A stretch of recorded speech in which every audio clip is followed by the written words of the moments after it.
Dedi kikao cha kamati ya fedha mwezi wa 9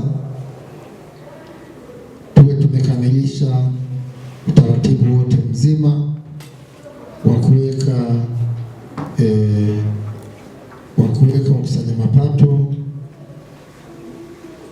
wa mkataba ili tuwapite kwenye kamati ya fedha.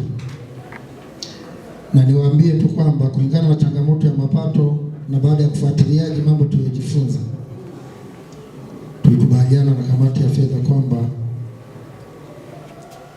tukisha kuwapata hawa watu wakusanya mapato waletwe kwenye kamati ya fedha. Wapo watu tunawajua walikuwa tayari kwenye mfumo sio wazuri, hawatapita kwenye kamati ya fedha, watarudishwa. Watawekwa wale ambao tunafikiri kwamba ni waaminifu, wanao uwezo wa kuisaidia halmashauri. Kwa hiyo kama kuna mtu ana mawazo potofu ya kufikiria kwamba yupo mkusanya mapato utakayemwajiri halafu akaenda kumteka na kumpa maelekezo anayofikiria, hilo jambo halitakuwepo. Naomba niwaambie. Na kabla hawajaanza kazi tutakaa nao, maneno hayo tutawaambia.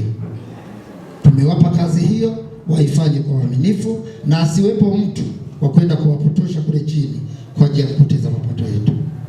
Vinginevyo takapobainika atakayefanya jambo hilo atachukuliwa hatua za kinidhamu.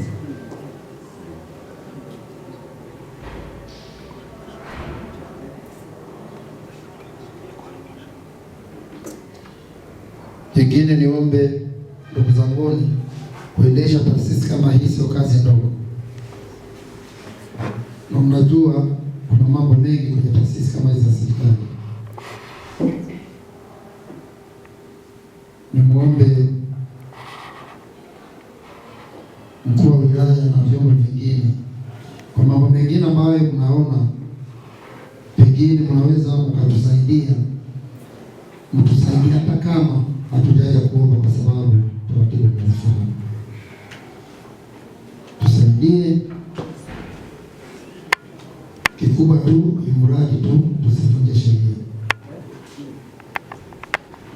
Lakini niwaombe pia waheshimiwa madiwani,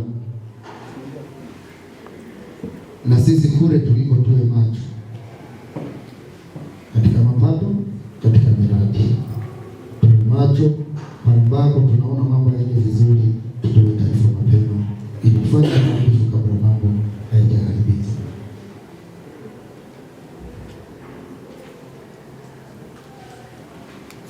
Jingine ni waombe mkurugenzi na wakuu wa idara, pengine na wakuu wa vitengo, kuendelea kuwapenda na kuwa karibu na kuwatendea haki watumishi walioko chini yenu, kwa maana ya walioko kwenye kata na walioko kwenye vijiji kule.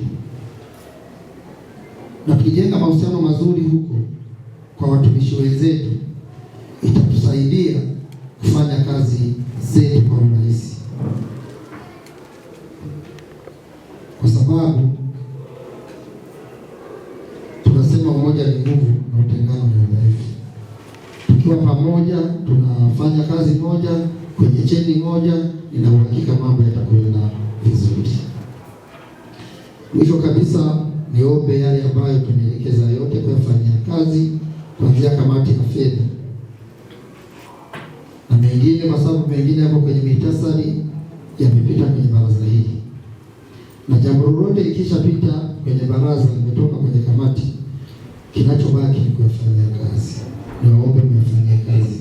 Mengine mkurugenzi unajua, lakini niwaombe mtusaidie kwa mtumishi yeyote aliyeko chini, hasa watendaji wa kata, itakapobainika hawataki mkurugenzi kukuwakilisha vizuri kule kwenye kata zao, na kwa watumishi walioko chini yao, ni vizuri ukachukua hatua. Kuna mambo wakati mwingine ukikaa kimya, yani kule chini wanaona kama wao ndio wao. Sasa nafika mahali wengine wanafikiri kwamba pengine nao ni wakurugenzi, pengine kwa sababu tunasema ni wakurugenzi kule kwenye kata, lakini lengo kubwa ni kwa sababu wanakuwakilisha kwenye maeneo yao. Juzi kwenye mapato kuna watu tumeelekeza kuwachukulia tu watendaji wawili wa kata. Mambo yaliyokuwa kule yalikuwa ya aibu kubwa sana, na tunaomba Mungu pengine tuwe tumeyaona sisi, lakini vinginevyo ni hatari. Sasa wachukulie hatua, wawe mfano kwa wengine, ili na wengine waliobaki wakuwakilishe vizuri katika mambo yote yaliyoko kule chini. Na jingine, tunavyo vyanzo havikusanyi mapato. Mtoe mfano, tumeenda stendi ya Rulenge, tunaambiwa makusanyo ya stendi kwamba yanatolezewa kwenye beria ya Munjegu.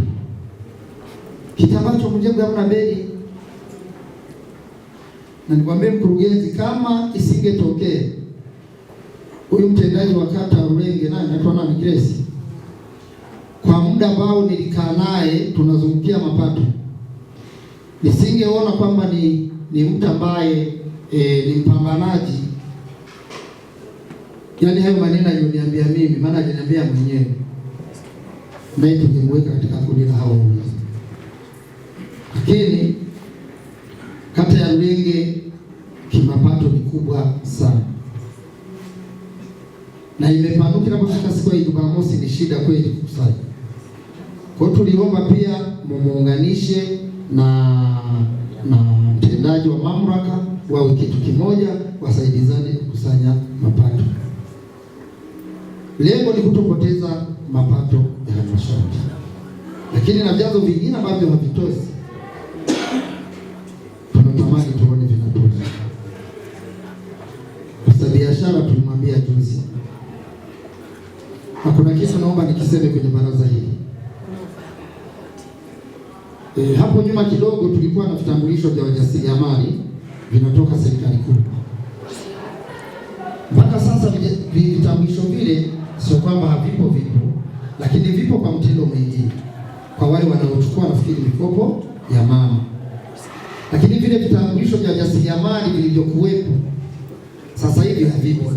Lakini tumewaambia wataalamu wakae chini waone ni kwa namna gani ya hawa wafanyabiashara wadogo kabisa ambao hawawezi kukata leseni tunavyoweza kuwasaidia nao waingie kwenye mfumo wa kulipa